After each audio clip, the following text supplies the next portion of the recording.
Good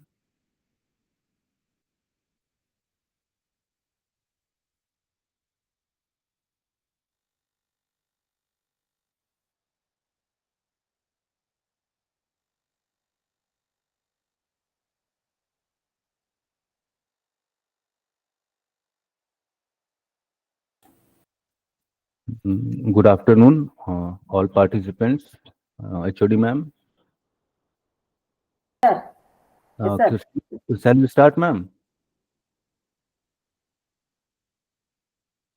Sir came, huh? I will check. I will check. One minute.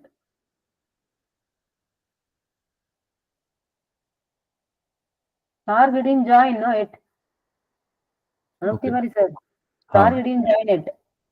Just we will wait for 5 minutes, then we will start the program. Okay, okay.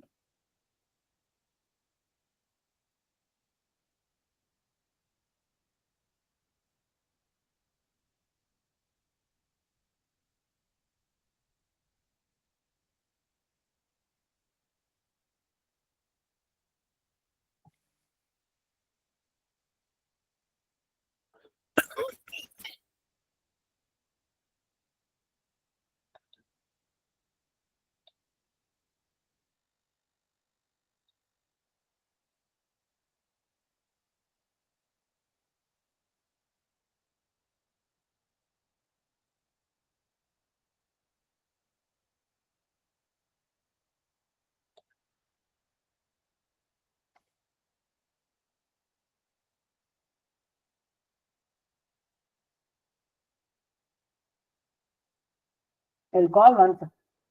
Already called.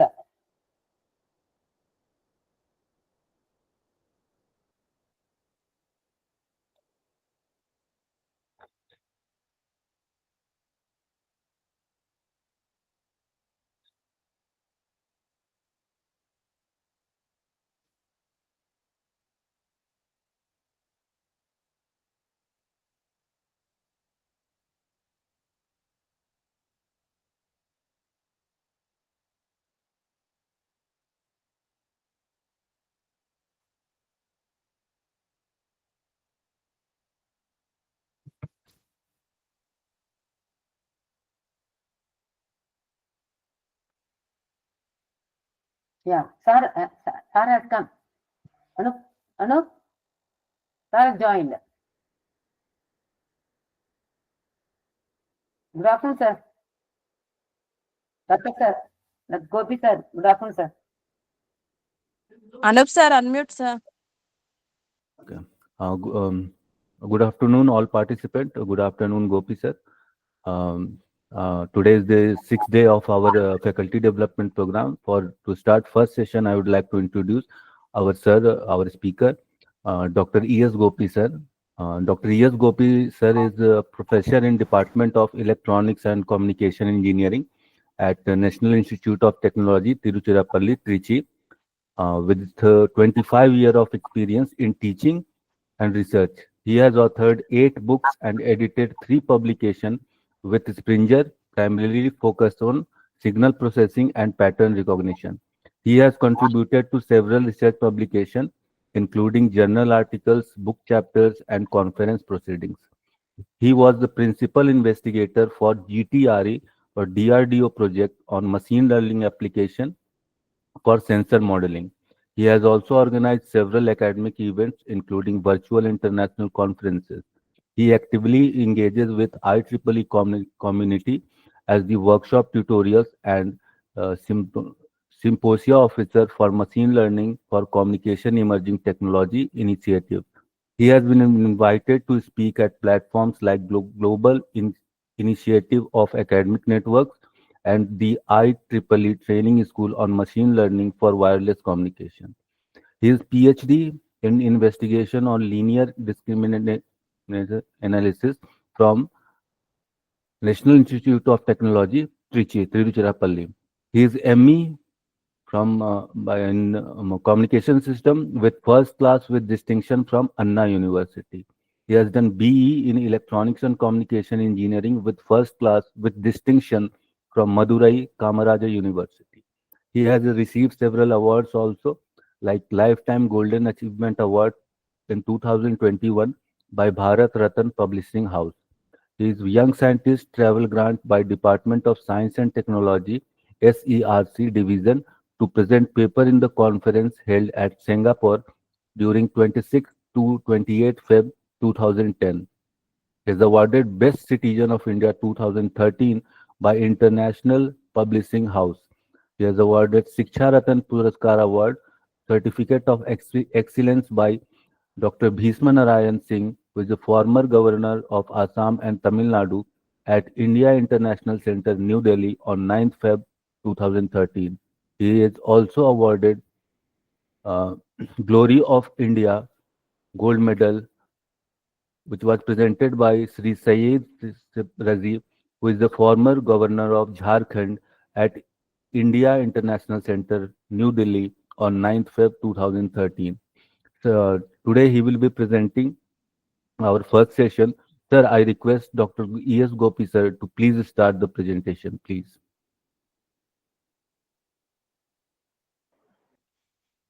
Am I audible? Yes, sir. Thanks for the nice introduction. So today we are going to discuss about the UAV, right? Unmanned aerial vehicle. Particularly, I'm going to focus on two scenarios. One is path planning, and another is a NOMA, right? So like a relay, UAV acting like a relay. So we start now.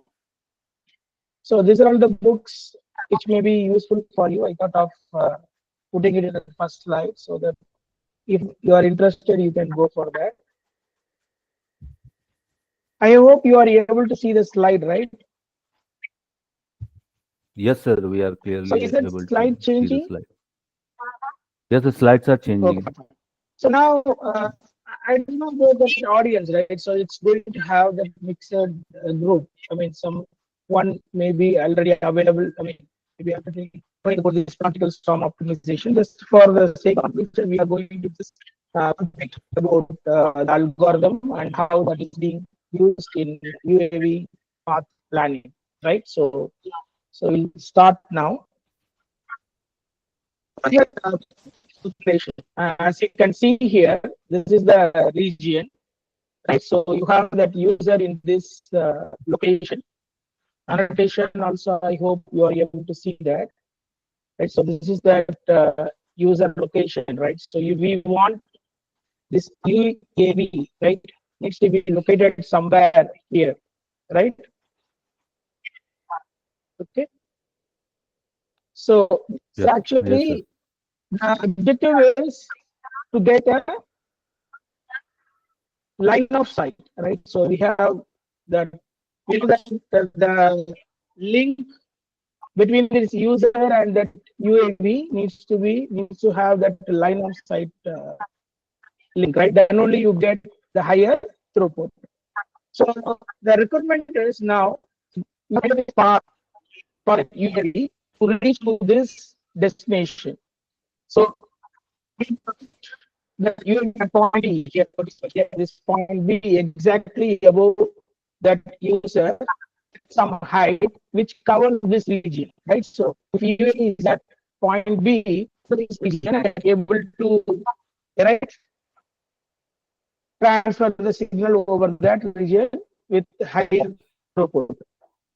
So now in this talk, what we are going to discuss is we are going to discuss about that machine learning, computation intelligence algorithms, how they are useful in UAV applications, right? So in that, the one of the important application is to find out the path, right? So find out the path for this UAV to locate in a proper location so that you get a higher throughput. So that is what we are going to discuss.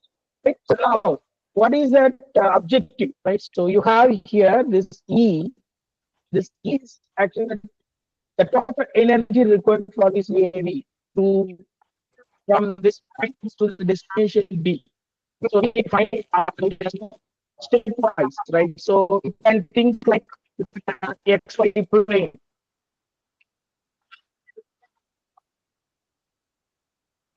So we need to get some path, right? So we need to identify this path. As far as the XY plane is considered, it needs to have some that coordinates are there, right? And at every moment, right? See, initially the UAV is at this location at the ground where this Z value is zero. It is the ground, right? So when it starts moving, right, to X location like this, right? So this is the initial point, that is to that situation. So when it has moved to that second location, the height has been increased by 1 unit. So though it is the problem of 3D, we can view this problem as actually that 2D XY movement with height changing 1 unit at every step. Right? So it is like that. So I hope you got the points. See, you are at the point A, right? So you are moving to this point B, right? So this in this case you have that x and x comma y, right? X1 comma y1 is the initial location, and then we have x2 comma y2 is the second location. It has to move to that path, and then for x2 comma y2 x3 comma y3. So this is on the xy plane. Okay. So when it has moved from x1 comma y1 to x2 comma y2, the height has been increased by 1 unit, right? So it's when you have this situation,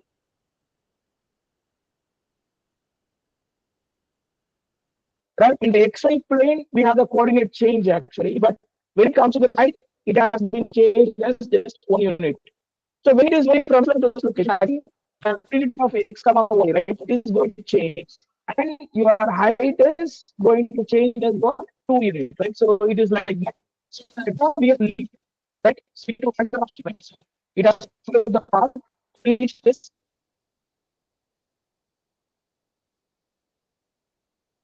And get a higher throughput.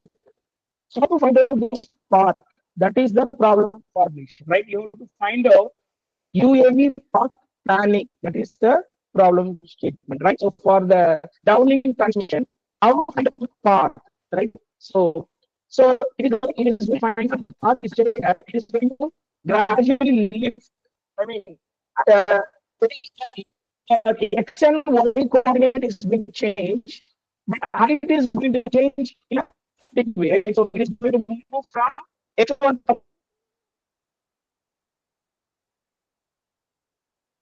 to the motion height is changed by 2 unit. And x1 to x1 and the height is changed to 2 unit. But it is going to increase that it is going to reach the point B. And this point B and it right? As of now, you understand the problem is actually to find out the path traced by this UAV to reach to that destination. So how to find out this path? Of course, we have to take into account these obstacles also here, right? So what is the goal of finding out this path actually, right? So that is what this problem formulation here, what is given in this, right? So our objective is to minimize the total energy required for this UAV, right? I'm sorry, just a minute. Yeah. So we have this total energy E, right? So E is basically E path and E curve. E path means it is actually the movement in that XY coordinate. That is that E path. E curve means it has to lift up, right? So it needs to whenever the UAV needs to lift up the path, also requires some energy for it. So we have major two energy required to basically to reach from the source to the destination. Ultimate goal is to minimize this energy. We have to take the shortest path to reach from the source to the destination. So that is actually now solved using what is called the swarm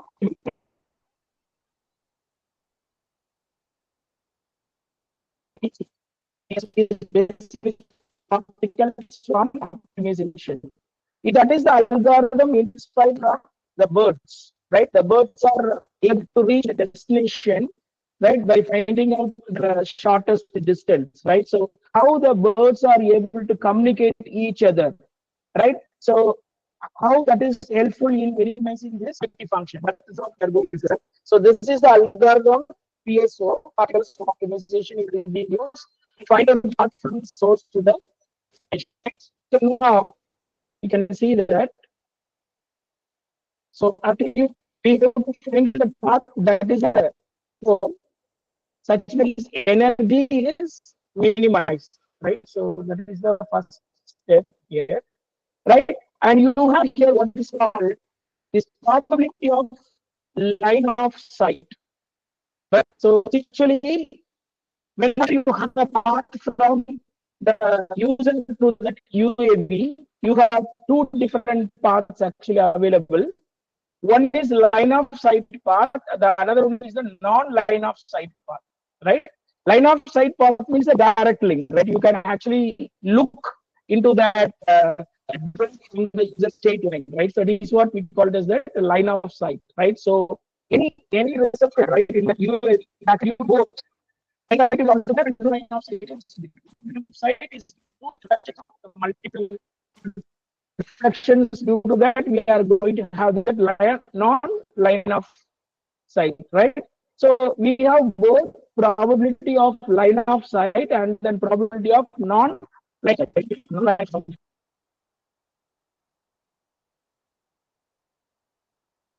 Okay, so whatever we receive, we wanted this probability of line of sight to be greater than or equal to some minimum threshold value called it as a tau here. Meaning, see, you have another location B here. Right? See,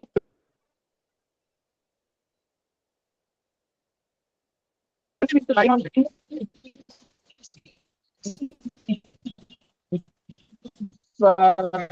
trying out the line through that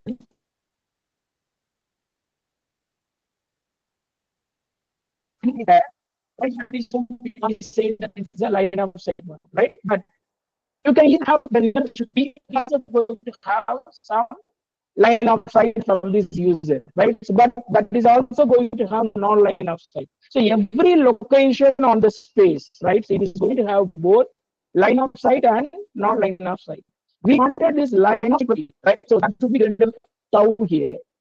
So when the probability of line of sight is actually, example, if that is alpha, the probability of line of sight, if alpha, right? Then probability of non-line of sight happens to be what? 1 minus alpha.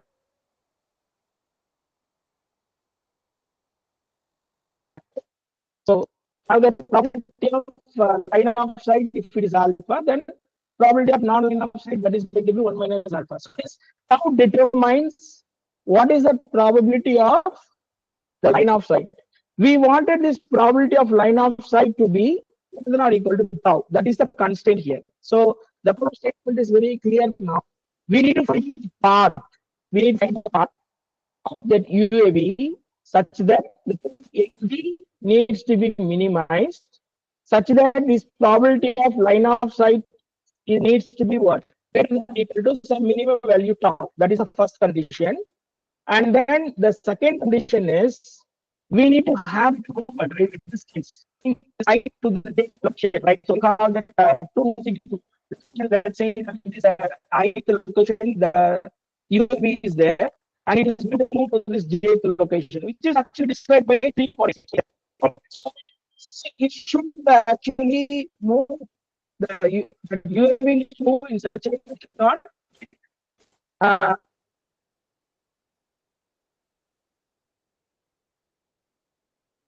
hit my axis, right?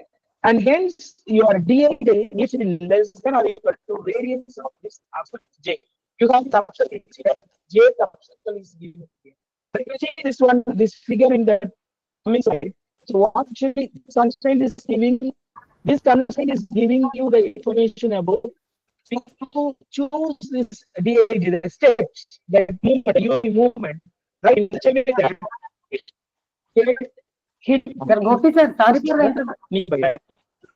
obstacles are now actually modeled as something like a cylinder, Gopi right? sir, Or you can think of like cross section cylinder, or we can even have a cube cross section and put height here, sir, right? Gopi sir, sorry for the Yeah, interruption, sir. Sir, Gopi sir, sorry for the interruption, sir. Sir, your only voice is not clear, sir. Please. No, still it is disturbance, sir. okay, just just a moment. Yes, sir, yes, sir.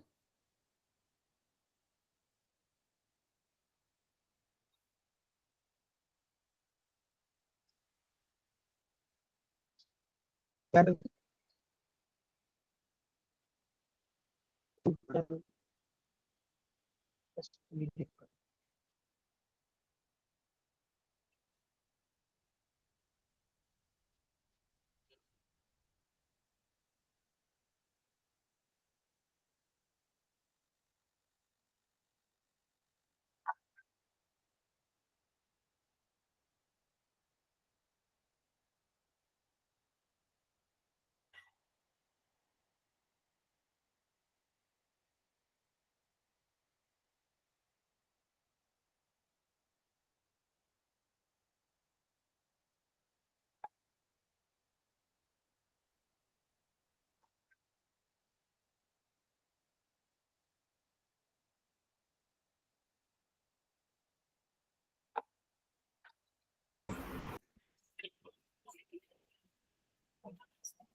Hello,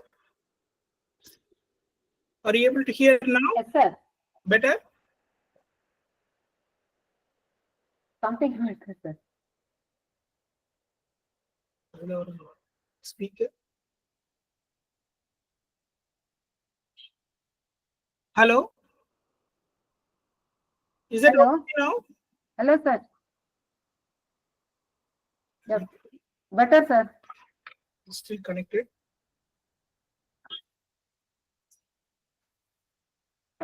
Video actually. Hello, hello. Am I audible now? Yes, ma'am. Okay. So let me continue now, right? So that you see, actually, our right. So yeah.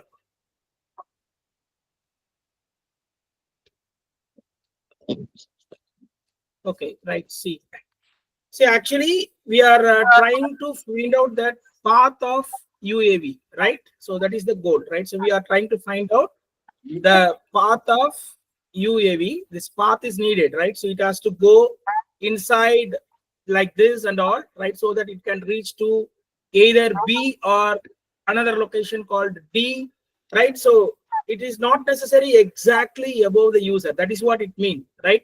It is not necessary that UAV needs to reach to the location B exactly above the user, right? It's nearby around this region, it can actually go. The goal is your line of sight. This probability of line of sight is supposed to be greater than or equal to tau. That is the goal. And that should go without disturbing the obstacle, right? I mean, it should not hit the obstacle, right? So the distance, right? So the your drone is moving, right, with some distance, right? So the consecutive distance, and that should not actually uh, hit the obstacle, right? So obstacles are actually described by I mean, it is model like, so you have a tall building or that trees, all those things. So these obstacles are actually modeled as, the cylinder with some radius, right? So we can imagine a building is covered with a cylinder with some radius, right? So that is why we call that as a radius of this obstacle, right?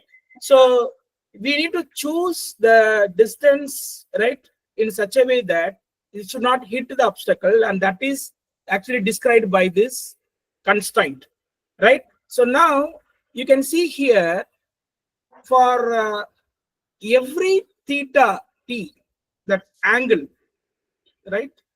See, you can see that next one. Yeah. That what we call that as the elevation angle, right? So we call that as a elevation angle, right? You able to see that? Yeah. We call it as an elevation angle between this UAV and then user, right? So user and then UAV, right? For that we are having something called it's a elevation angle. So how that elevation angle is computed? Elevation angle is computed using this expression. What you see in this is the expression here. Right? So okay, choose this. This is the expression for elevation angle, right? Sine inverse of h of t divided by d of t. H of t is basically the height, right? So height from the ground, that is at h of t, right? So what is it d of t?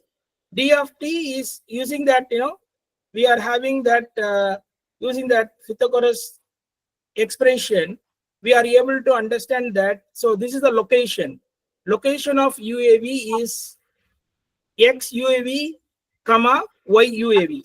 That is the location of this x UAV, and y UAV is the location of UAV, right? So x comma y coordinate, and user location is x user comma y user, right?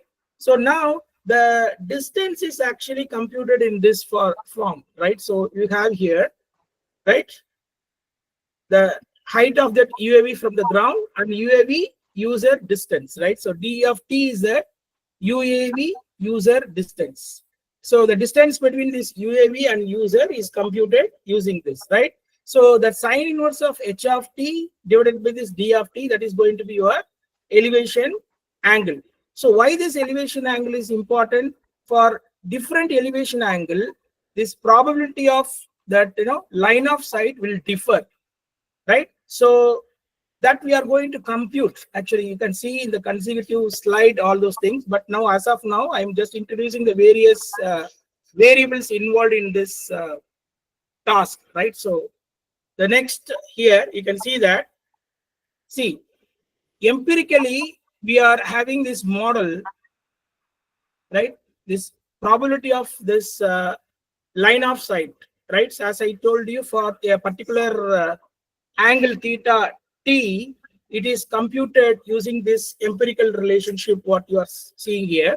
So where we have the elevation angle is there, right? So you can see that in this expression elevation angle is there, and all other things are constant, right? So it is depends upon the environment. These constants are actually you are going to fix that, right? So as you can see here, b1 b2, they are the constant, right, reflecting that environmental impact. And other terms, we know that h of t and d of t denotes your theta of t is there, right? And all other parameters are actually the constant here. The probability of line of sight is actually modeled using this, right? So empirically, right? So you can see to the other parameters what is being used here, right? So now, as I told you, this the received power, right, of your UAV, it depends upon two parameters here. You can see that it's actually having two components in it, right? So one is probability of that line of sight here. You can see that probability of line of sight and probability of non-line of sight, right? And you have that corresponding attenuation factor for, right? So you have this attenuation factor, which is called this mu for this line of sight and for mu non-line of sight, right? So, and you have your alpha, which is basically the path loss component, right? D is the distance, and k naught is constant, where this carrier frequency is, what is the carrier frequency you are using, it all depends upon that. And you have this speed of the light also involved in that. This is what the power received, right? So you can see that the instantaneous rate, right, achieved by the user is given like this. right? So here this P of t, see G of t is basically gives you the gain, right? So as given in the previous right slide, we computed this G of t. Basically, it gives that gain in that path, which is due to this line of sight as well as this non-line of sight here. When this G of t is multiplied with your power transmitted, P of t here, you get actually the power received in this, right? So basically, this is the contribution of signal to noise ratio, right? So P of t into G of t is the signal received, right? Signal power received in the UAV. And we have here sigma square, which is the noise power. This is the Shannon's expression for what? The rate, right? Instantaneous rate R of t is given like this, right? So we'll go for the next slide, right? So as I told you, you have two different energies involved in this. One is the movement from xi to xi plus 1. I mean, you have xi comma yi that is moved to xi plus 1 y I plus 1. Of course, we have zi also because it is in the 3D, right? So it is actually the movement from xi, yi, zi to xi plus 1, yi plus 1, and zi plus 1, right? So you have the distance moved, right, by this UAV, and you have this E naught is the energy scaling factor, right? So it is actually the energy required by this UAV to fly a unit distance. So this is the actual distance involved in the path. There are steps involved here. So you can see that I is ranging from 1 to s minus 1. It means that it is actually moving from 1 to 2 and then 2 to 3. It goes like that and it is going to end up with what? S minus 1, right? So it is like that. So for moving from 1 to 2, the distance is computed using this formula, right? By putting that value of is1 and I plus 1 is going to be 2 in this case, right? So you're going to find out the actual distance moved by this UAV, and then you are multiplying with the corresponding constant, right? Which is basically the scaling factor, energy scaling factor you are multiplying, and then you are cumulatively adding those things, right? So you are keep on adding that energy, you are going to get the total path in this, right? And similar to this, you are going to have the energy required for that turning, right? So it is, that's what I said, it is actually move.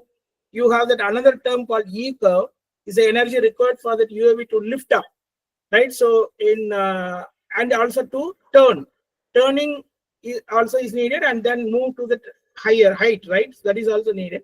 So for that you have additional energy. The total energy is this two, right? So this one, as I told you, the objects are actually modeled like, it is covered with the either the cylinder or some sort of cuboid with the cross section as that rectangle or square, depends upon the shape of the objects. It is like that.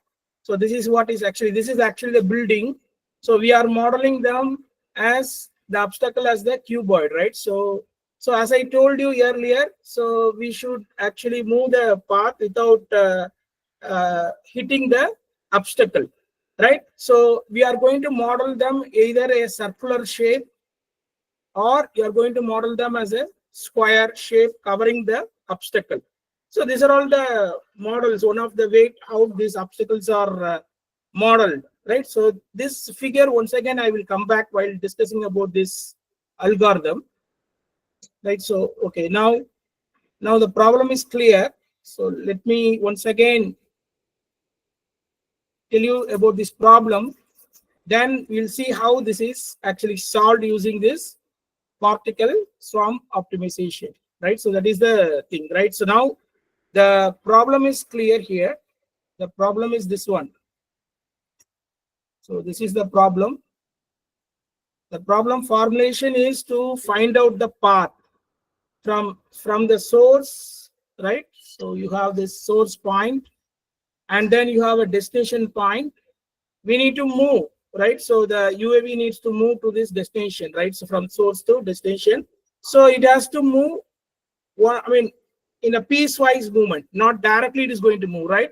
It is going to move like this and then move like this, move like this, move like that, right? So it is going to move like this. So that path is what is actually needed.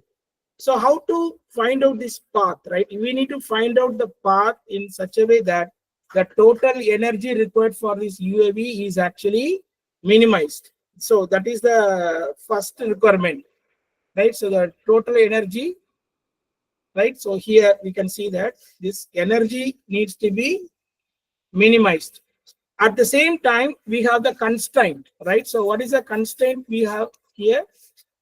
The constraint is your probability of line of sight that should be greater than or equal to tau here, right? So that is the thing, right? So you have the objective function, right, which actually you need to minimize, right? So now how we are going to solve this one using the particle swarm optimization, right? So we'll see that.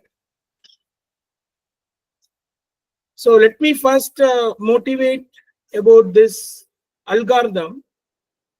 Then we will discuss how exactly this is used in this for solving this particular problem, right? So let me just a moment. Okay. So basically, this particle swarm optimization is the algorithm inspired from the birds, right? So how they are able to reach the destination, right? So let me first discuss more general talk about this PSO. Then I will link how this is actually used to solve this particular problem, UAV problem, right? So let us say that you have the objective function called f of x, right? So you have that x is vector here. Vector means x can have multiple elements in that. That is the meaning of it, right? So this is, we would like to find out. So in other words, let me write that also. X is going to have the multiple variables like x1, x2, and so on up to this xn, right? So there are n variables available in that vector x here, right? So what is actually required is we would like to find out what is the value of x that minimizes this function f of x. So that is the problem, right? So this is what we call, this is optimization problem, right? We would like to find out the optimal solution for x, right, that minimizes this f of x. Okay, so now how we are going to solve this, right? So now the solution to this problem are actually treated as the particle. Okay, so it's like a position of the birds, right? So you have x1 is one solution, x2 is another solution, you have multiple, right? So let us say x3, these are all the initial positions, is actually are viewed as a solution to this problem, right? So now you have the destination here. This is the destination D. Okay, so these are all the initial position, right? The analogy is the distance. I hope this is clear. What I'm trying to say here is you are trying to minimize this function f of x. Okay, you would like to know what could be the best choice for the random vector x that minimizes this function f of x. Okay, okay, that minimizes this function f of x. Okay, so the analogy is, suppose if the solution, one of the solution for this particular problem, right, so is the position, we are treating that solution as the position of the bird. So we have this as a position here of the bird, and you have another position here, right, x2. Okay, so you have another position, right? So we have x1, x2, right? Maybe we can choose x3 also, right? So we have here x3, right? And the destination is there. This is the destination. Okay, the distance from this particle the distance from this particle to the destination, right, is actually treated as, sorry, the distance from the particle position to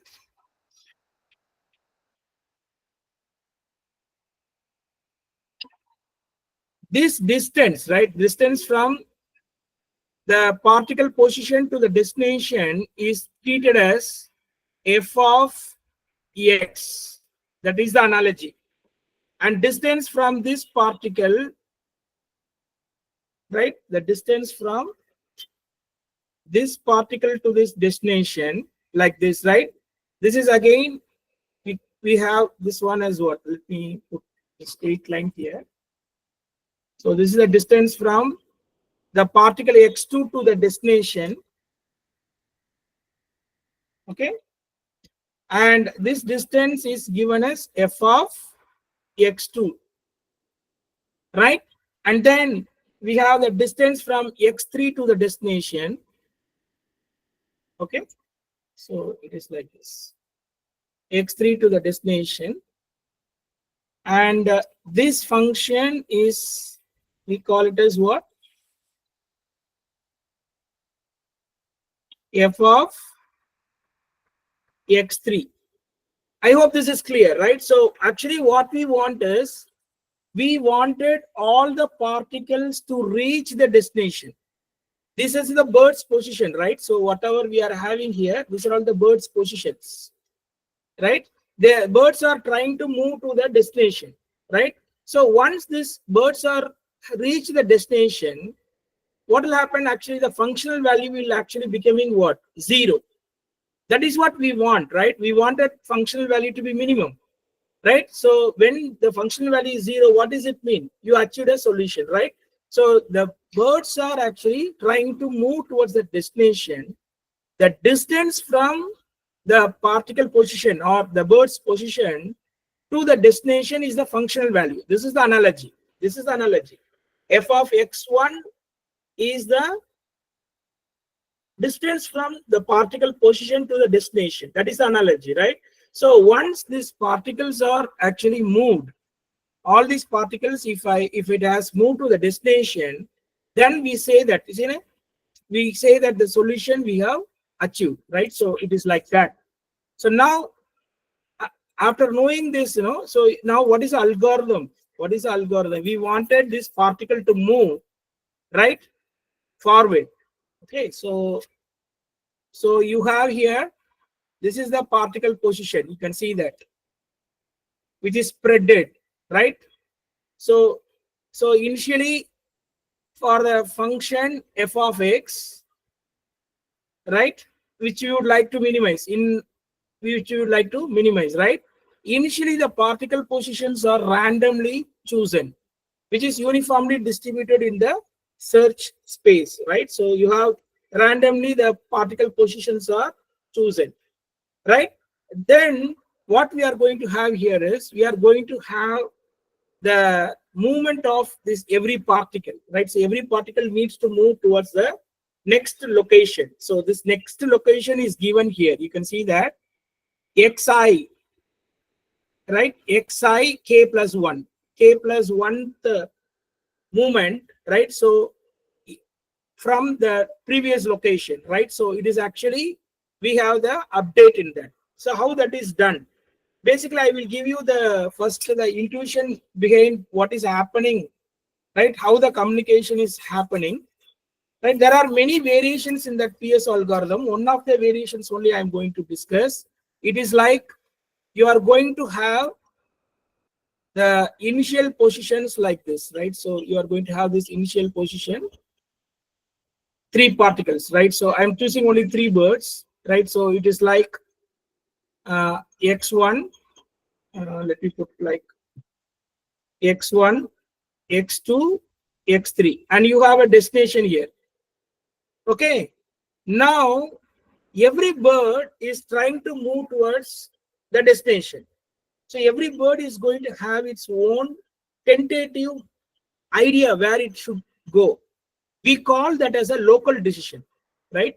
x1 is going to have something like x1 dash as the local decision, meaning this x1 wants to move towards this x1 dash. Say for example, x2 wants to move towards x2 dash, right? So say for example, let me put it like here, x2 dash, right? x2 wants to move towards x2 dash, and x3 wants to move towards x3 dash. You have to understand that these three values, whatever I have mentioned, they are not actually the actual movement. They are all the tentative decision taken by the birds, right? It's like a local decision. So the bird 1 wanted to move towards x1, bird 2, x2 wants to move towards x2 dash, and x3 wants to move towards x3 dash. But the actual movement is actually the linear combination of both. So I'll tell you that, right? So I'll tell you that. See, one among these three, right? x1 dash, x2 dash, and x3 dash.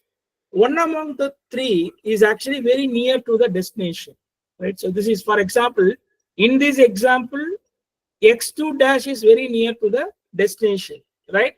So what these birds are trying, they are trying to follow this, the bird x2, because x2 dash is actually near to the destination, and that bird is better in deciding the path, right? So the actual movement, for example, for the bird 1, this x1 dash, x2 dash, and x3 dash, they are all the tentative decision. They are not the actual movement. The actual movement is actually the linear combination, right? So linear combination of local decision and global decision, right? See, I'll put like this. If I join this one to this one, and this vector to this vector, right? So it is like, this is the vector here. So this is the vector here, and this is the vector here. Remember that as far as this x1 is considered, this x1 dash is the local decision, and x2 dash is the global decision. Okay, x2 dash is the global decision. And you what actually the movement is? The movement is the linear combination of the local decision and the global decision for the particle x1, right? So the actual movement is here, because you see that, parallelogram addition, right? So you have two vector. So we need to have this alpha times this vector here, right? And then, I'm talking about this vector, right? So this vector, and then alpha 2 times this vector. We are going to do this linear combination of these two vector, right?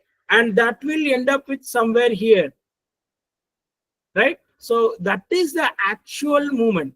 So in this figure, you have to understand that x1, x2, x3, they are all the initial positions. x1 dash, x2 dash, and x3 dash, they are all the tentative local decision for the corresponding bird's position, right? Meaning the birds are trying to move there. It is not actually moved. x1 wants to move towards x1 dash, x2 wants to move towards x2 dash, and x3 wants to move towards x3 dash. It is not actually moving, right? So the actual movement is the linear combination of the local decision and the global decision, right? So the global decision is the one which is the best among all the particles, meaning your x2 dash is very near to the destination, meaning it's fixed function, that function f of x2 dash, right? So that is going to be minimum. That is why we are declaring it as x2 dash as a global, right? So now if I want to write the expression for this x1 double dash, right? So let me write that expression here, right? So you have somewhere this origin, right? So origin is there. So this is the origin, because all vectors are represented with reference to the origin. So this is the origin point to this location here, right? So now we want the expression for x1 double dash. Let me write that here.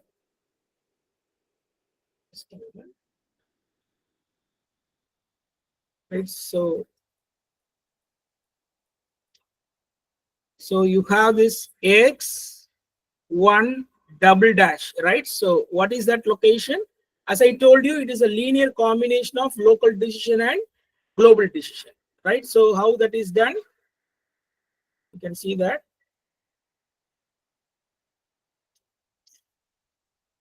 The original first location is actually x1, right? Plus linear combination of local. Local is some alpha times, it's a scalar, right? So this vector, whatever you see here, this is the vector here, right? So this vector I'm talking about. This vector is represented as what? x1 dash minus x1. So this contributes to the local. Okay, this contributes to the local. And then we have a global, right? So plus global. Global is alpha 2 of what? x2 dash minus x1. I hope this is clear to you, right? What I am writing is very important expression. The actual movement, you understand, these positions are all like UAV positions, right? So, I mean, where exactly that UAV needs to move, right? That will be decided after running this algorithm. So that is what this particle swarm optimization is actually doing, right? So which actually minimizes the function. In our case, you know that which minimizes that energy required for the, I mean, that UAV movement, right? So that is going to be your objective function in this case, this particular application. But this is actually, the algorithm is common for all the applications. I mean, where we need to minimize this function f of x. If I want to minimize the function f of x, right? So we can actually use this particle sum optimization to do that, right? So the algorithm goes like this, right? So you have the initial locations x1, x2, x3, and you have this tentative movement, right? Like x1 dash, x2 dash, and x3 dash. They are all the local decision taken by the birds to move forward. The actual movement is this one, x1 double dash equal to x1 plus the linear combination of local and global. Sorry.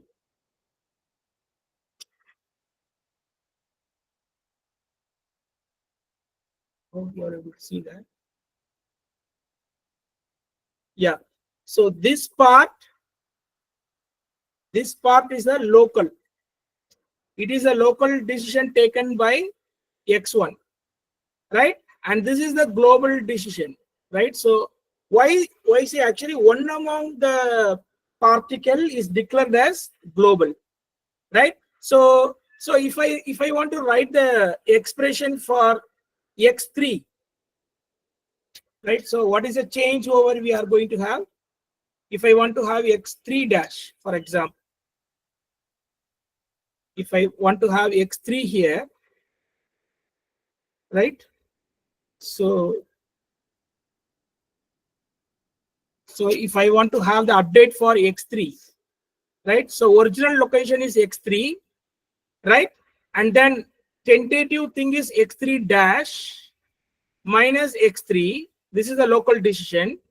And you know that the global decision is still x2. x2 dash is the global decision. So we have here x2 dash, and this is x3 here, right? So in all the cases, the global is going to be that fixed, right? This is the global one. x2 dash is the global one in this case, because that is near to the destination. So this is the movement for x3, right? So the algorithm goes like this actually, right? So we have the initial particles available, right? So here we have the initial particles like x1, x2, x3. This is the origin, but this is the initial position of the birds, x1, x2, x3. x1 wants to move towards x1 dash. It is not actually moving. It is actually in the thought, right? The bird wanted to move towards x1 dash. And x2 wants to move towards x2 dash. and x3 wants to move towards x3 dash, right? But the actual movement for this bird x1, right, which is what it was there in the position x1, is actually x1 double dash. This is the actual movement, right? So this actual movement is x1 double dash. This one, this green movement, this is the actual movement of this bird which was there in the position x1, which has moved to the location what, x1 double dash. How to obtain that? That is obtained as the linear combination of the local decision and global decision. This is one iteration.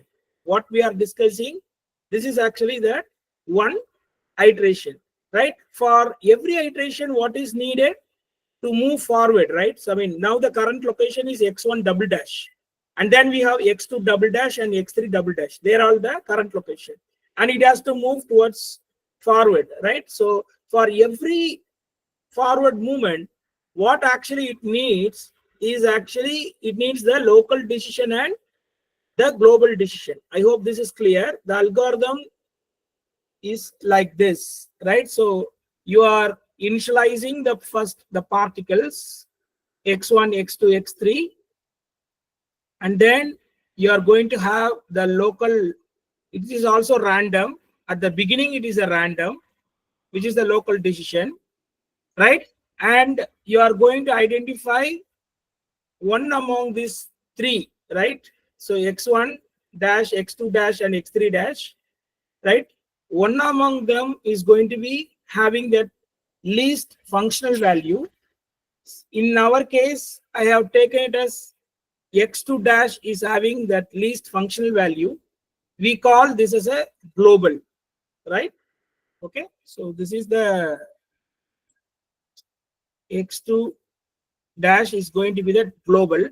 So the actual movement we are going to find out. The actual movement we are going to find out, which is basically x1 double dash, then x2 double dash, and then x3 double dash. This is the actual movement. Okay, so the actual original position, this is the local decision, and this is the actual movement here, right? So for this is one iteration, right? Now the birds are in these locations, right? So for every movement to move forward, right? To move forward, what is actually needed? You need the local decision, right? So we have the current location now. It is actually x1 double dash, x2 double dash, and x3 double dash. So now for the second iteration, see, for example, I'm now writing second iteration, right? For the second iteration, right? Let me write here. For the second iteration, okay?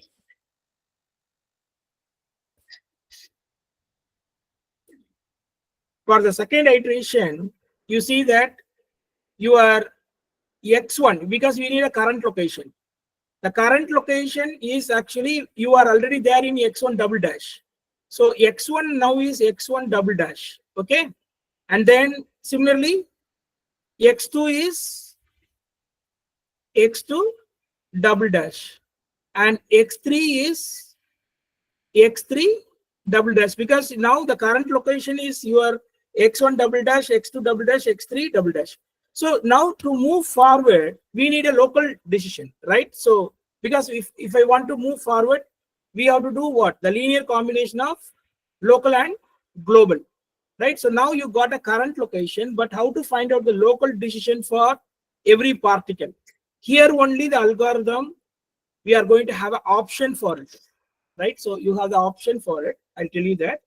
See, I mean, what I'm trying to say here is x1, x2, x3 is now known. What is not known is x1 dash, x2 dash, and x3 dash. Only for the first iteration, x1 dash, x2 dash, and x3 dash, they are all random. But when it comes to the consecutive iteration, x1 dash is going to, you have to choose one among the two choice. I mean, one among the two values only you are going to choose, right? So what are they? One is x1 double dash, and or x1 dash. What is the intuition behind it? Actually, if you see the figure, right? So originally the bird is at x1, right? The bird is at x1. It wanted to move towards x1 dash, but because of other bird, the bird has actually moved to x1 double dash. Now it is going to look, I mean, x1 is going to decide, right? So what is the decision it is going to have? Actually, the bird wanted to move towards x1 dash, right? So this one, but actually it has moved to x1 double dash, which is better among them. That is what actually it is going to identify. You can see that in this particular case, x1 double dash is near to the destination, right? As you can see in this, x1 double dash is near to the destination. It means that, so the bird wanted to move towards x1 dash, but because of the other bird, the bird is now in the better position, x1 double dash, right? So in that case, for the next movement, this x1 actually keeps quiet. It means that it is not going to decide by its own. It is going to treat this x1 double dash itself is the local decision. Suppose that in some cases what will happen, it may be the other way around. Some cases your x1 dash will be better. Sometimes x1 dash, the local decision is near to the destination compared to your x1 double dash. In that case, so the bird will think like this, no, I thought of moving to x1 dash, but because of these other birds, now I am at x1 double dash, which is not actually good. I mean, if it happens to be not good, right? So then it will think in that way. In that case, the decision for that bird will stick to the earlier local decision. That is why you have the choice among x1 double dash and x dash here, right? So actually for every iteration, we need x1, x2, x3, which is basically the local, I mean the actual location here. The another one is we need to have a, this is the actual location now, right? And then we need to have the local decision, right? Only for the first iteration, the local decision is random. But when it comes to the next iteration, the local decision is actually taken one among the two choice, right? Like x1 double dash or x1 dash. And here it is going to be x2 double dash, right? So here we have x2 double dash and then x2 dash. And this is x3 double dash or x3 dash. How it will choose? Among these two, whose function is actually minimum, right? It actually find out the functional value, right? Your objective function, right? In our case, it is the energy, right? So it is going to compute this function among these two function, whichever is minimum, it is going to find out. Suppose f of x1 double dash is minimum, then x1 dash is x1 double dash. If f of x1 dash is minimum among these two, then x1 dash is simply x1 dash. It will not change. It will stick with the earlier decision. So the bird wants to move towards x1 dash, it will stick with that, right? So this is the summary about this algorithm, particle sum optimization in general, right? So for minimizing the objective function, right? So in this particular application, you can see how that is actually has done, right? So you can see that. See, now you can see this location. These are all the user location here, right? So which is actually having the same value, right? So it is the particular user location. And here what you see in the next column is the UAV location, right? You can see that the third axis, right, which is actually the Z, which is having that same height, 800 everywhere, right? And having a different locations in that, right? And then UAV user distance is also given here in this, right? Right? And you see that this probability of line of sight, you can see that if it is exactly above, right? If it is exactly above the user location, that is that 1950, and here this is 1950. The same location is there here. You can see that 1950, 1950. Only that height is changed. It means that your UAV is exactly above the user location. If that is the case, you can see that you are going to get this, the rate whatever we are having, we treat them as the 100%, right? That we call it as 100%, and you have this probability of the line of sight. In that case, based on the previous equations whatever we had, it is computed as 0.8913, and then we are going to find out this throughput. I already told that the rate based on that received power, right, and transmitted power, and received power is obtained using multiplying with this gain. Gain involves this probability of line of sight and probability of non-line of sight. All these expressions we had already seen, and you can see that you are going to have this percentage of the rate whatever we had. If you treat this is as the 100%, when the UAV is exactly above the user, if you treat that as 100%, and if it is slightly away from it, right? So if it is having some your x and y coordinate is slightly away from the original location, you can see that 1950, 1950. Here it is slightly away from that 1900, 1900. Your rate is actually gradually changing. So you can actually fix some threshold for it. If you are okay with 98.3, so that is what it need not be exactly above that. It is enough to see. This is what I am talking about. So it is need not be exactly above this user. It can be somewhere here. Instead of going for B, it can be in D also, right? So that is what this figure shows. And let me show the result and come back to this one later. And you can see that this is what I am talking about, right? So you have the starting point, and this is the goal here. And you can see this is the 2D illustration, and whatever you see here, this circle and then this square, right? So they are all the obstacles here, right? So the UAV is moving from one point to another point. The next point is actually determined, right? So by using this PSO, particle swarm optimization, is actually useful to find out the path, right? The complete path is actually given by this PSO, right? So the best path that minimizes that energy, that is what is actually given here, right? So actually PSO is going to return back the positions, right? So the position, the sequence of position as the solution for this particular problem, right? So actually initial UAV and then position, and then it has to move to this position, then this position, and then it has to go here closely. It is going to move here, and then finally it reaches to this final destination point. This is actually in 2D illustration.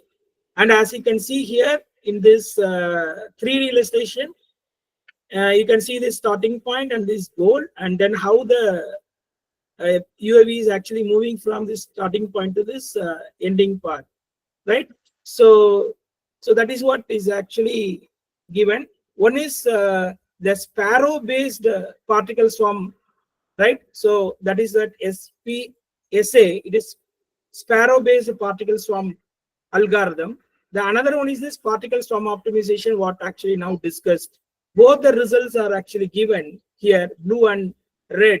The main idea is of this today's talk is actually to introduce you how this type of computational intelligence and all we can use it in this type of wireless applications like UAV, right? So how we can make use of machine learning, computational intelligence, in particularly for the 6G, right? Whatever we have, right? So that the techniques involved in that 6G, all are we are able to achieve only with machine learning.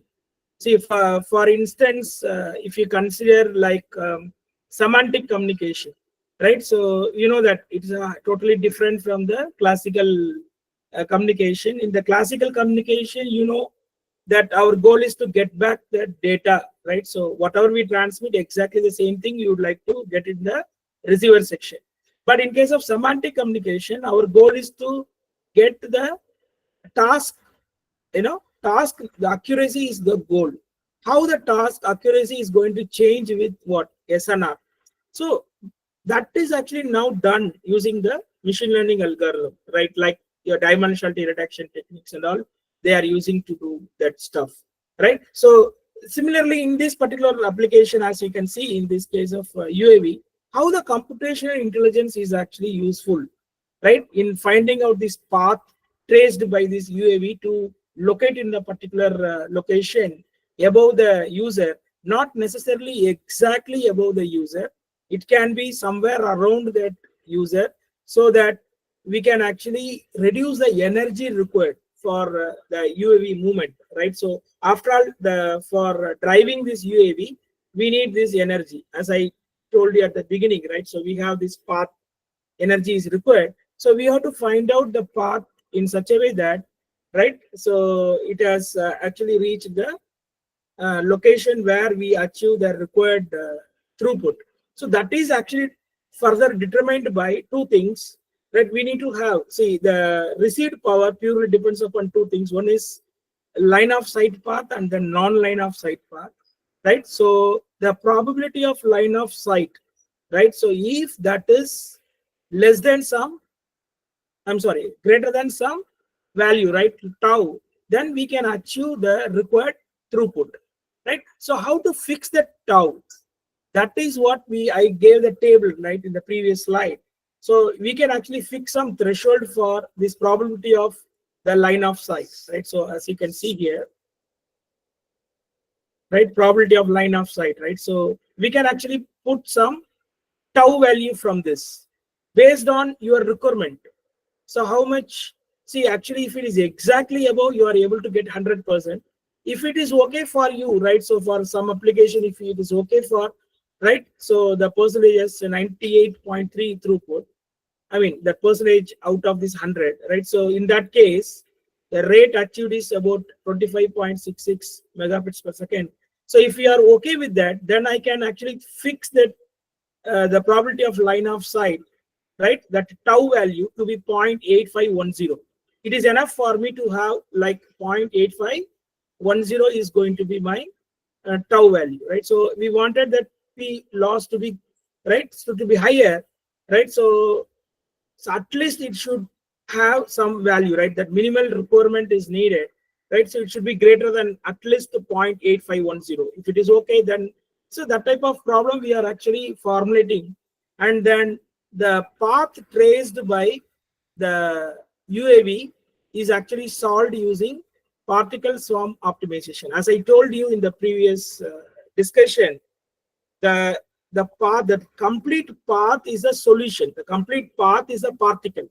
I hope this is clear, right? So initially the UAV is this location, then it is going to be here. This is going to be here. All blues.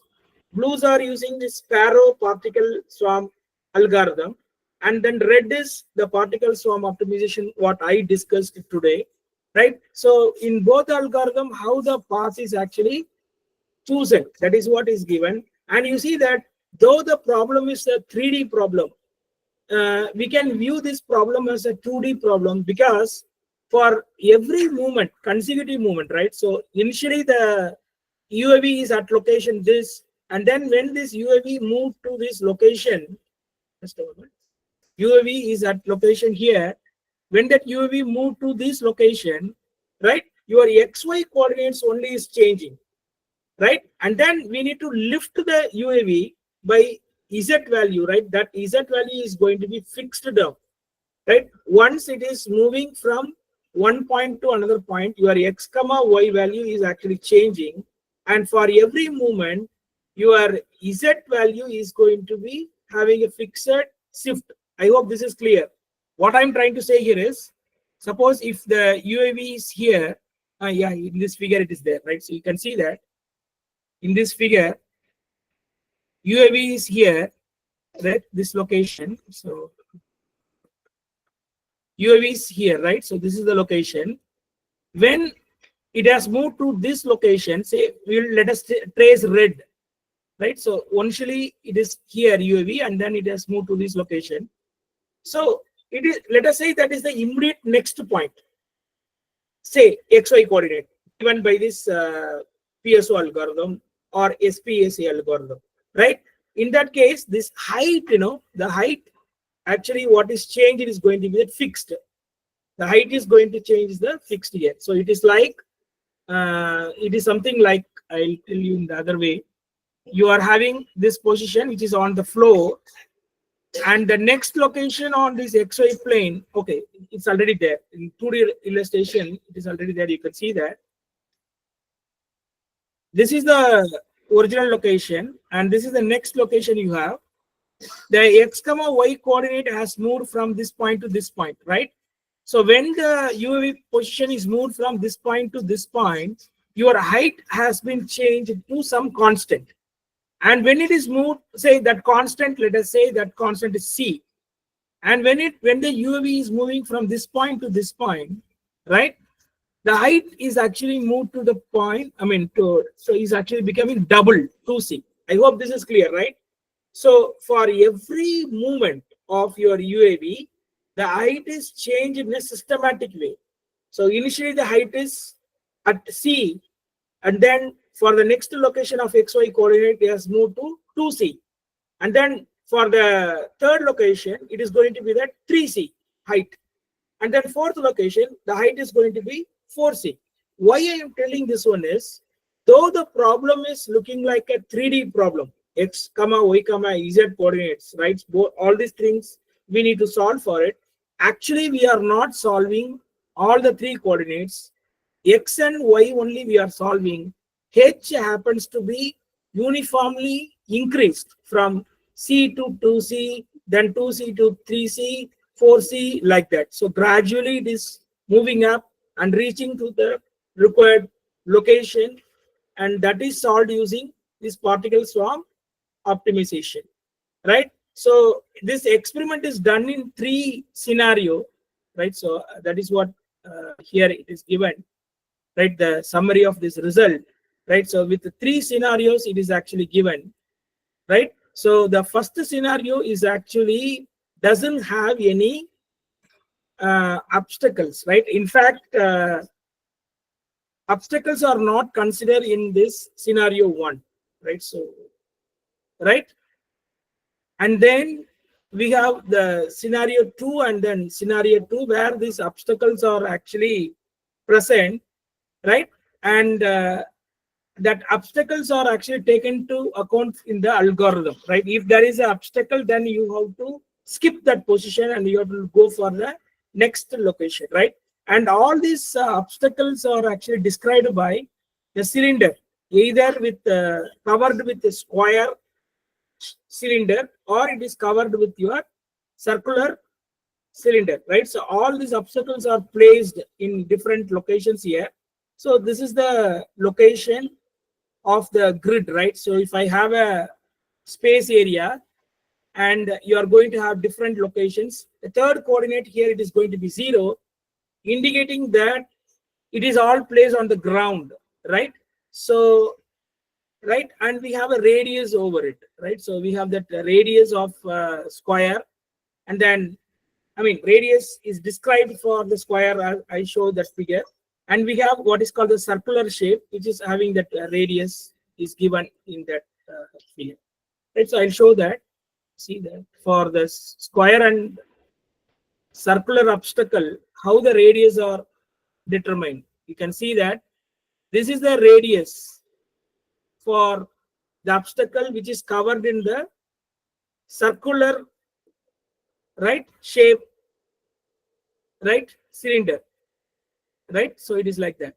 If it is covered with a square, and this is my radius, it is given like this, this RK is going to be your radius, right? So that is what is actually given here, right? So we are going to check the movement, right? So the movement is from this to this location. This is the location of your UAV. From this location to this location, this location to this location, it is going, right? And we are actually checking whether during that movement, whether it is going to get hit by the obstacle or not. That is determined by these 2 parameters, this radius of this obstacle, and then the distance of your UAV with the center of this object, this DK. This DK and RK will determine, right, when I move from this point to the next point, right? So whether the object will get hit with your UAV or not. So that is actually taken care in the algorithm, right? So suppose that if there is a possibility of hit in that, then that path it will not take, right? So that is what we have here, this obstacles described in that way, right? So we have this three scenario here, right? Algorithm 1 here. So this is that scenario where this obstacle is not there. So this is that scenario 1, right? So you can see that what exactly we do in case of this scenario 1 now. So we have that the parameters, right? Solution space, which is basically the path, right? It is a path actually. You remember that what is important here is the complete path is actually, it is what is the solution. Don't think that the PSO is getting,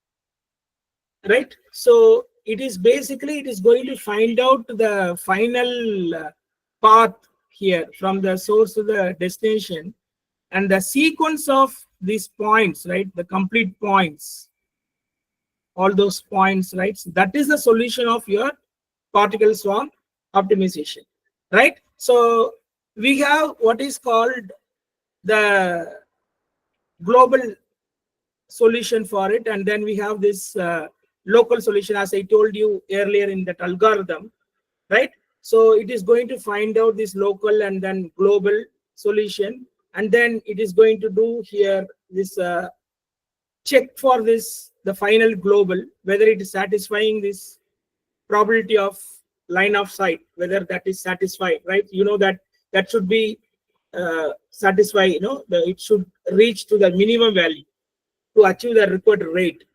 If that is done, then we are going to find out what is the actual rate you get, and then we'll stop there. And this is actually analyzed in three different scenario, right? So one is doesn't care about, I mean, it is the drone is already there in the particular height. That is one scenario. It is not actually moving. That height is, I mean, it is already there in the height of the required location. Only X and Y is actually, it is getting changed. That is the scenario 1. And then we have that obstacles, without obstacles, but it starts from the ground. That is the scenario 2 we have. And then we have that scenario 3 where obstacles is also there, and then height also needs to be fixed because it is actually starts from the ground. All these three, we have a minor variation in the algorithm, right? So only thing is it has to check whether the collision is happening or not. That path is there in that algorithm. Other than that, it is actually following exactly the same particle swarm optimization to find out the path from the source to the destination to do that, right? So this is what I thought of telling, and you can see that this is what we have 2-3 different scenario that result. And I mean, this is of course the result of one of the paper that uses this particle swarm optimization, and then we have this Sparrow based particle swarm algorithm, right? So as you can see here, so we have this in case of this particle swarm optimization technique, the energy consumption, right, by this UAV and the distance, right? So is actually given, mainly the energy. It focuses on energy. The energy required for this UAV is actually reduced in this method, right? Though the rate, we have a slight reduction, right? So the original, it is 25.63, but in this case, it is 25.15 only, the rate achieved. But still, the energy reduction is actually we have a good reduction in that energy requirement for the movement of this UAV from the source to the destination. That way, yeah, this algorithm is actually helpful. You can see the path here. So two different algorithm in case of this scenario 2, right? As you can see that SPSA path and then particle swarm optimization path. This is the initial point of your UAV, and it has to reach to the goal. In fact, your SPSA tries to move to this the location exactly above the user, but now in PSO, it is not actually moving to that location. It is actually moving to the nearby location, which is called as optimal path, where the required throughput is achieved, where this line of sight, the probability of line of sight is achieved, right? So that is the goal. As actually this PSO algorithm doesn't worry about reaching to the location just above the user. That's what at the beginning, the slide I told that it is the position of UAV need not be exactly above the user. It can be around that, right? So that is called this optimal point, where still line of sight will be there, but it is not. That is actually the optimal point is determined by this probability of this line of sight, right? So that is the idea here. Yeah. So you have another scenario here. And yeah, so here I just wanted to give brief on this. I'm not going to give more details on that. So another case where this computational intelligence can be utilized, right? So here is this UAV is acting like a relay, right? So you can see that this uses this NOMA technique for that transmission, right? So this UAV is acting like a relay, communicating, the communication points on this ocean and the seashore here, right? So we have here, you see that in an uplink NOMA transmission scenario, right? So you have this, right, the unit which is there in the shore and there in the ocean, which is actually simultaneously transmitting, right? So as you hear, MCU and MRU, right, transmit symbols X1 and Y1 simultaneously, right? Right. So, right, alpha K dash and into PT, then alpha K PT, right? So the total power is PT. You have alpha K dash and alpha K.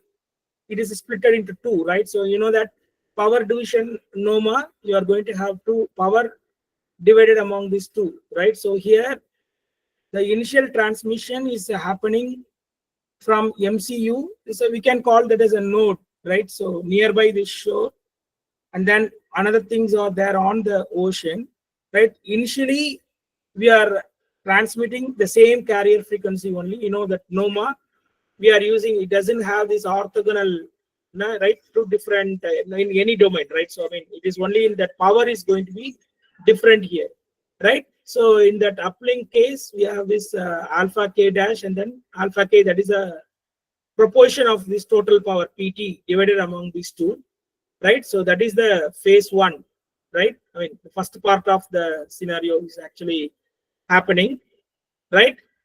So alpha K dash plus alpha K is going to be 1 in this case, right? So that is the thing. And in that phase two, so what is happening? You can see that, right? So you have here symbols X2 and Y1 simultaneously to that onshore base station here, right?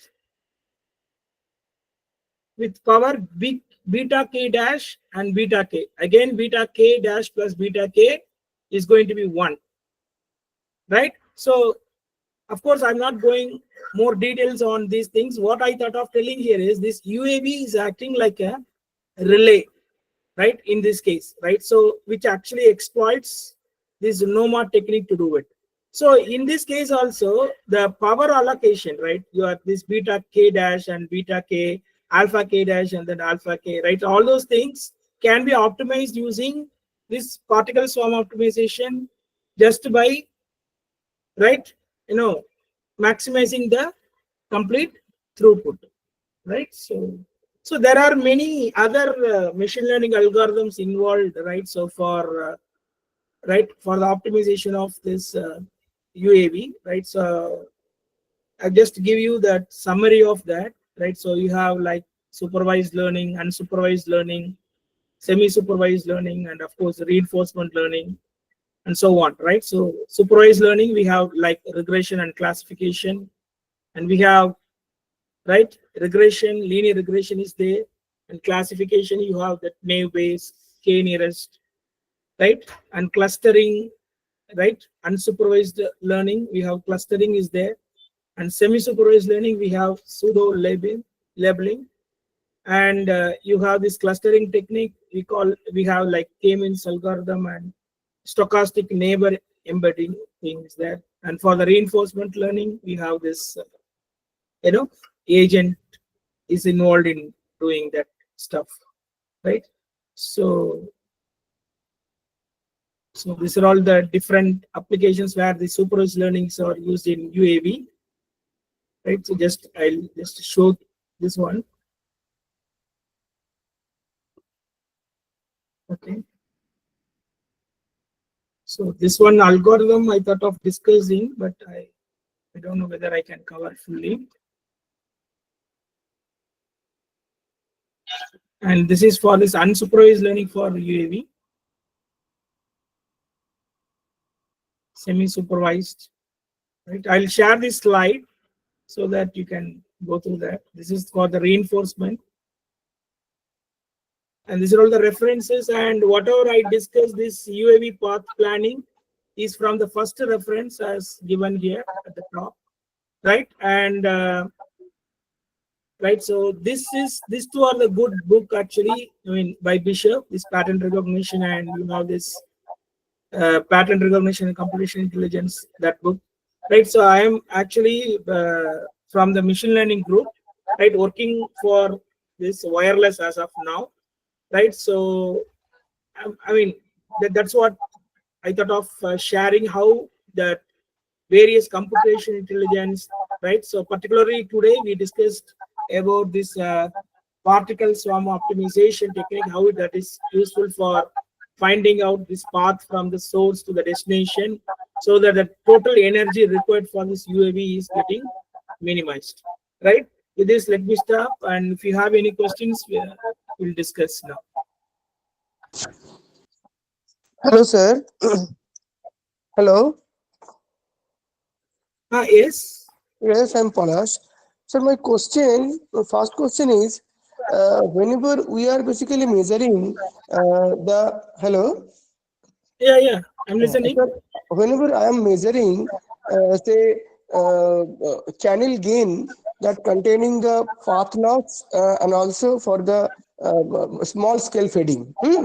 For the path loss aspect, there is a two kind of path losses, right? For the line of sight transmission and non-line of sight transmission. So for this non-line Okay. of sight transmission, there is an attenuation factor is there, but the Yeah. thing is that attenuation factor is for the urban scenario, the attenuation factor is more.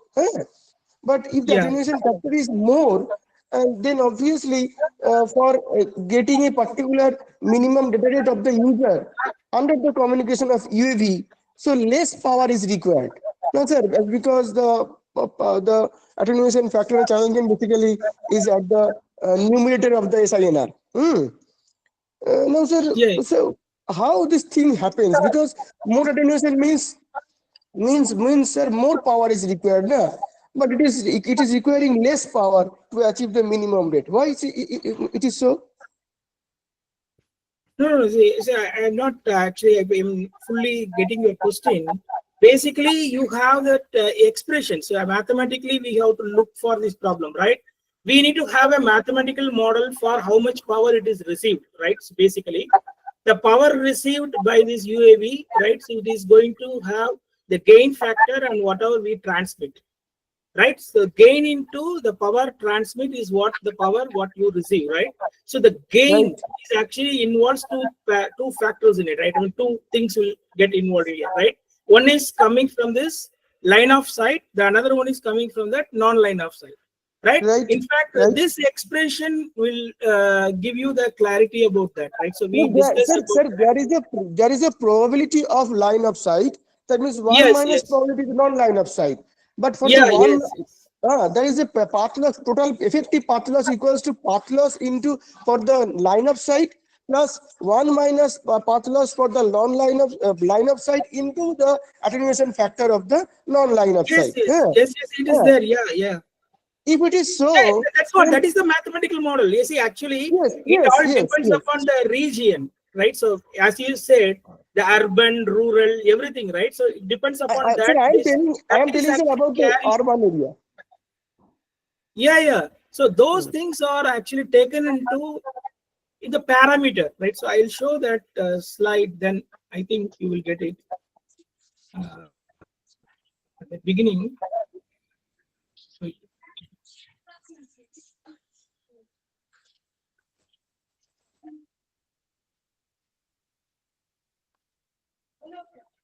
no, what I am trying to say here is it all depends upon the model what you are using, right? And then we have to find out that path, I mean that parameters that describing that based on the experiments. That itself is the another task. You see here, this G of t, this is what I am talking about, right? The gain, Yes, sir. right? So Yes. we need to actually find out actually that the attenuation factors pure depend upon the region and all, right? So Yes, what yes. actually the model in this problem, the model what is considered here is basically involves, right, this gain G of t into the what is the power transmitted P of t, right? So as you can see in the next slide, Yes, sir. Yes, sir. here this one P of t into G of t, the power Sir, transmitted what is the actual value yes. of K, sir, here? What is the No, range, sir? Value of range? no, I don't have that those figures here with me. The ultimate aim of today's talk is to tell you how this machine learning, right, the computational intelligence are useful for solving the algorithms in wireless communication. Since I am from the machine learning area, right, so I am planning, right, so to give you the idea about how that machine learning, particularly today we discuss about this particle swarm optimization, how that is useful for solving this task. The task today is how this UAV, right, is choosing the path to the location where you can get higher throughput, right? So, so the location need not be exactly above the user, right? It can be around it. We call that as an optimal point. So how to choose that optimal point, right? So that is determined by indirectly using this probability of line of sight, right? We are fixing some value like tau, right? So that tau is actually obtained using the table. You might have seen the table actually. So for various locations around this region, we are able to get this value of what? This probability of line of sight, and then if it is exactly above the user, we call that the throughput is 100%, right? So if it is nearby, I mean, we treat them as 100%, right? And if it is nearby here, then we are getting a different values of this throughput. I mean, like in terms of percentage, total it is 100%. Then it is having the lesser values, right? Like 90, 85, like that. So now we are fixing some percentage is acceptable for that particular scenario, right? And for that, we are identifying what could be the value of this tau. Once this tau is identified, then we are going for this problem formulation. Our goal is to reduce the energy required for this UAV, which is actually consumed due to this movement, right? So UAV needs to move from one point to another, right? So that actually involves some energy involved in it, right? So it cannot, for moving to this location, it cannot choose the very longer path to reach that, right? So that consumes more energy, right? We need to find out the path, right? So that reaches to this location with somewhat this shortest path, right? So, but obstacle also is available, right? So obstacles also we need to take care, and how to choose this path, right? So that is actually solved using particle swarm optimization. You got it now, right? This Yes, sir. particle, Yes, sir. Yes, sir. Yes, sir. That that means is here, what the code. K0 basically introduces more attenuation, right, sir? Which Here one? K0 inverse is basically the path loss 4 pi fc by c square. It is Yeah, it basically all one depends kind of upon the constant carrier term. frequency, right? Carrier Yes, frequency is involved in this. FC is the carrier frequency and C is the velocity of what? The speed of the it, light. it is responsible for adding some more attenuation in the signal, na, sir? Yeah, yes. See, I'm not getting your points. I mean, the point is G of t is the gain, okay? It depends upon, we have so many factors available here, right? So one is what? The probability of the line of sight. And we have what is called these attenuation factors, right? For the line of sight and then non-line of sight. These attenuation factors are the parameters that purely depends upon that particular region. There is, see, it depends upon whether it is urban or rural, or depends upon the actual area what you are looking for. In fact, those values we need to actually identify based on the empirical relationship, based on the experiments done on that, right? So once that is fixed, in fact, this K naught is going to depend only on two parameters. One is the velocity speed of the light and then going to be the carrier frequency, right? If carrier frequency is going to have that increase, right? So that only you are going to have the inverse, K naught inverse, right? You understood the point, right? So if the carrier frequency is more, so it is actually coming in the denominator. Your gain will actually get changed accordingly, right? K naught inverse is coming into picture. That is anyhow going to depend only on the carrier frequency and the speed of the light. What is the other things it depends on? One is another thing is the distance, right? Distance is there, and we have what is called this path loss exponent, which is actually alpha, right? And then we have what is called this probability of that line of sight and then probability of non-line of sight, where we have this attenuation factors also involved. So that is not the major part in the talk actually, right? So in fact, we can have a different model also. Only thing is what we have to get from this today's talk is we have something like the algorithm, particle swarm optimization. You got this particle swarm optimization algorithm? No, Hello? sir. No, sir. No, sir. You didn't Sir, get it. doubt. How Hello? I have a doubt, sir. Yeah. How you decided the cognitive factor C1, C2 and inertial weight W for this simulation? So basically, these are all the random values, madam. C1, Right? C2 is not the random value, no. R1 and R2 are the random values. Okay. But inertial weight Which C1 one you are and talking about? C2 are Let me see that. What constants. you are talking about? In PSO algorithm, Okay. we have two Yeah, it equations. showed. Yeah. One It is showed. velocity Yeah. updation. This one, sir. Yeah. Velocity Tell me. updation. Yeah. This velocity updation, next particle can be determined by this VIK plus 1. Yeah.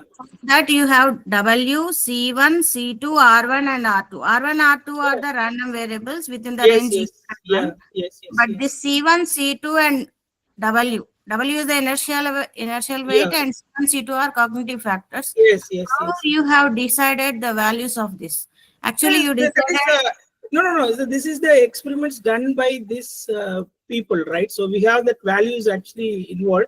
In fact, we do this C1, particle optimization by choosing a different values of it. There is no something like these are all what we call it is in machine learning as a hyperparameter, right? So in the the previous hyperparameters question, are the one which actually during the experiments we need to tune it, isn't it? So by changing this value, we have to look for which value it is actually converging, right? I'll show that. you took the values as 2, sir. C1, C2, 2 you took. That's what I am looking for, that slide. As you can see here, your C1, C2 is actually chosen as 2. I mean, it is arbitrarily chosen. Okay, so No, most of the papers they are choosing C1 and C2 to be 2 only. But when we do this algorithm and publish the paper, we have in the review, they are asking us why you are choosing C1 and C2 as 2. okay. No. See, it is actually, see, we have to look for, these are all basically the hyperparameter only. See, in machine learning, there are hyperparameters involved, right? We have to actually do that different values of it for which this is going to get it proper convergence, right? So once you get a convergence, you have to stop with that value. So we There have to is try no, for different values of C1 and yes, C2, yes, exactly. and we have to decide that one.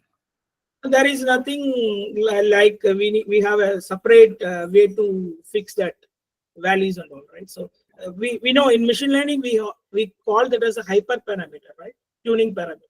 I Yes, hope sir. since you are in machine learning area, I understand that you may be aware of these hyperparameters, right? So in Yes, sir. case of Gaussian process or a linear regression, for instance, right? So if I'm using the Gaussian kernel, we have the tuning parameter called sigma, right? So that also we keep on changing that value, right? So we keep on, in fact, we explore the values of the tuning parameter for which we get a best value, the best convergence. If it is happening, then we'll stop that algorithm. So like that only it is being done, right? So you tried this PSO for which application, madam? I have done it for a channel estimation. Channel estimation. Yes, No, sir. basically this particle sum optimization is meant for minimization problem, right? So in channel estimation, you have some objective function in that, right? Yeah, I tried to You wanted minimize to minimize the error between the actual channel and the estimated value.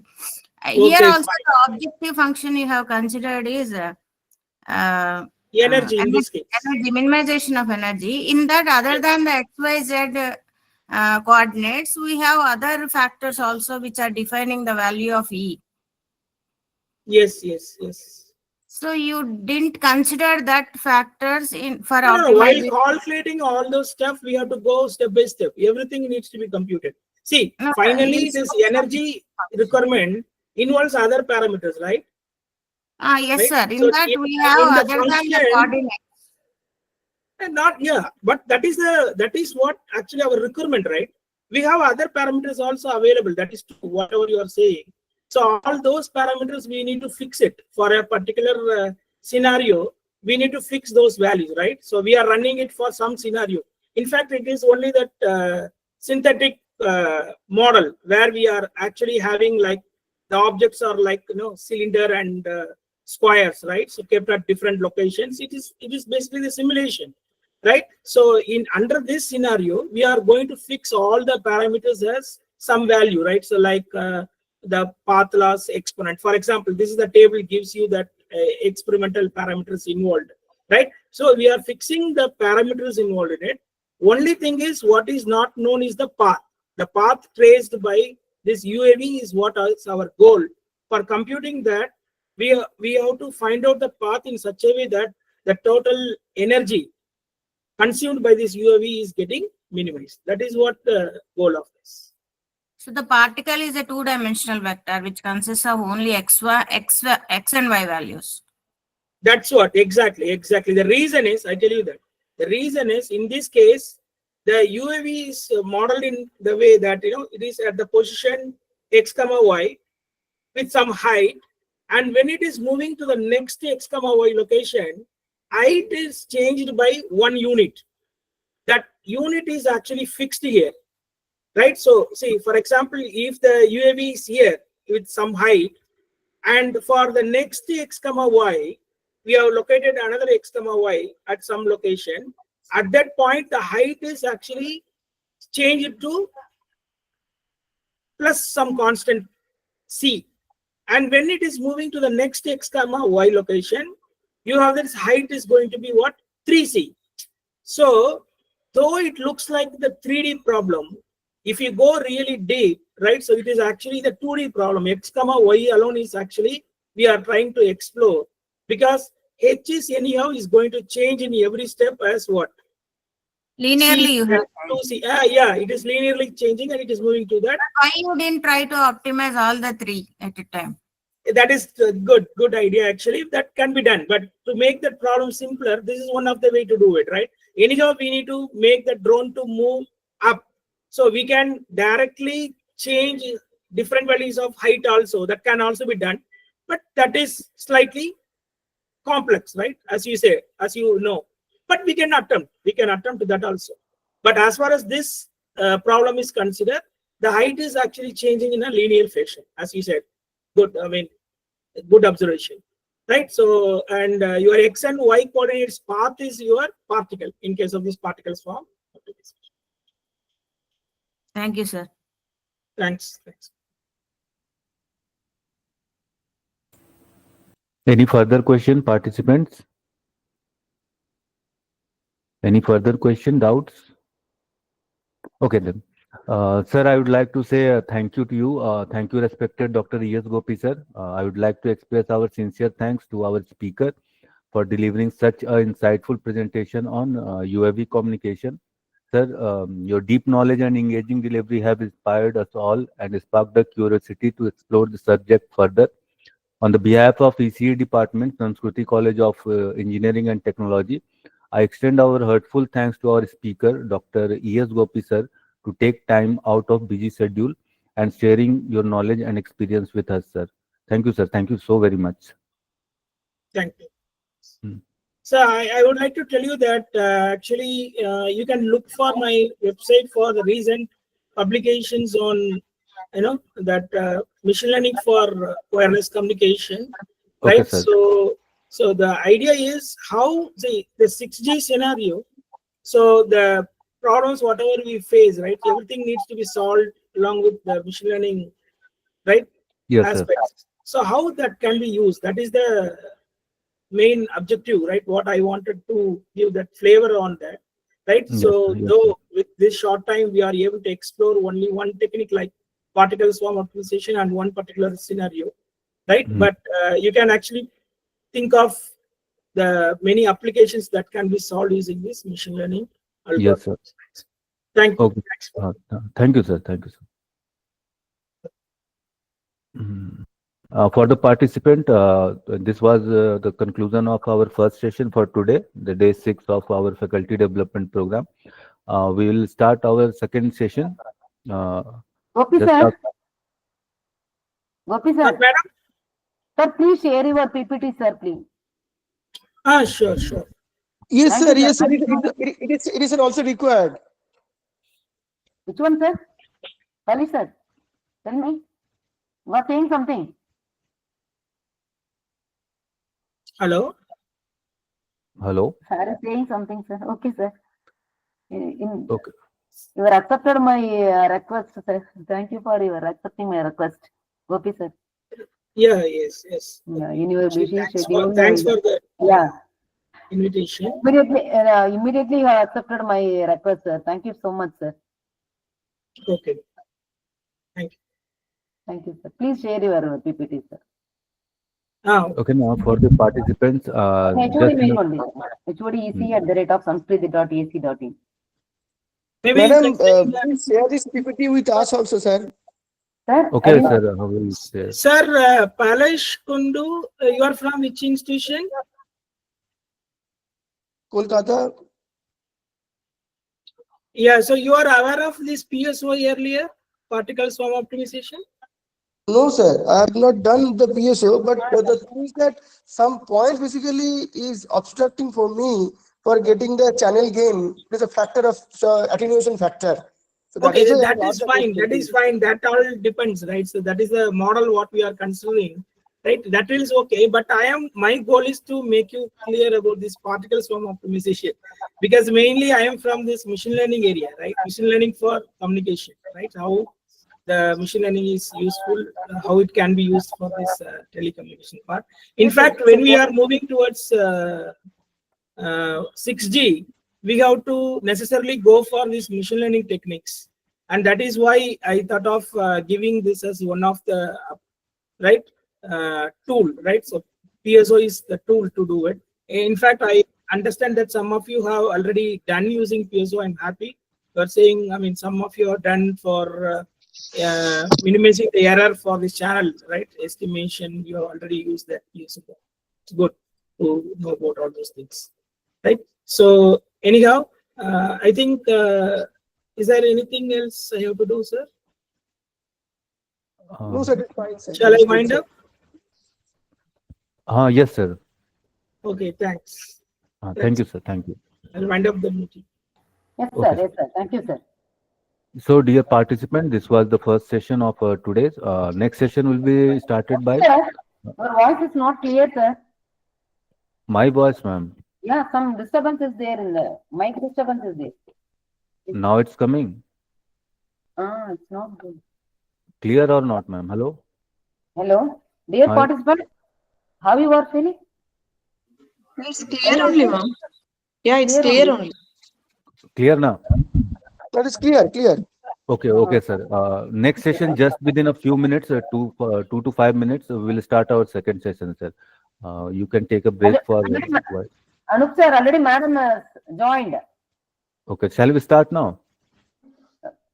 Madam, I have a request to share these PPTs with us. Yes, I will share. I will share all the PPTs. Okay, Don't okay, worry. thank you, ma'am. Thank you, Don't ma'am. worry, sir. I will Thank share. you, ma'am. Thank you. Okay, then I would like to introduce our second speaker for today, Dr. A. Rajini, ma'am. She is professor Anup sir, and you ask once. Madam is there. Shall I start now? You ask once. I am there, madam. okay, ma'am. Madam is Okay. ready, it seems. Hmm. And Anup sir, Ma'am. madam Okay. is ready. You can start Okay. now. I would like to introduce our second speaker for today, Dr. A. Rajini, ma'am, who is the professor and head of department in Jawaharlal Nehru Technological University College of Engineering, Hyderabad. She has done her BE and ME from NIT Trichy, and she has pursued her PhD. Anup sir, start recording, no? You forgot to start recording. Recording. I didn't stop, ma'am. Okay, 1 minute. Okay, now you can, no problem. One recording is there. I didn't stop. I didn't get You time. didn't stop, no. No, Stop, because stop it and